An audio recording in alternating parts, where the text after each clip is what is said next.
Bu yay University of Pennsylvania, Wharton School'un yay məktəbinə qəbul olundu. Uzun və əziyyətli müraciət prosesi, olduqca rəqabətli seçim prosesindən sonra sevdiyim biznes sahəsi üzrə dünyanın bir nömrəli universitetində təcrübə keçmək imkanı qazanmışdım.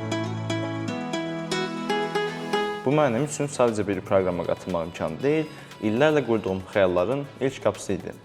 Anlayıram ki, qarşımdakı yol sadəcə dərs və ya təlim deyil, bu özümü tanıma, imkanlarımı kəşf etmə və dünyaya başqa bir pəncərədən baxma yoldur. İlk dəfə Amerikaya qədəm qoyanda içimdə qəribə bir həyəcan vardı. Pensilvaniyaya UPenn Wharton yay məktəbinə gedirdim. Aeroportdan çıxdıqdan sonra maşında irəlilədikcə pəncərədən baxmaqdan doya bilmirdim. Hər şey elə səliqəli, elə geniş, elə sakit görünürdü ki, gördüyüm o nəhəng körpülər, parlaq yollar, düzgün planlaşdırılmış yaşıl və təmiz yaşayış əraziləri sanki filmlərdən bir kadr idi.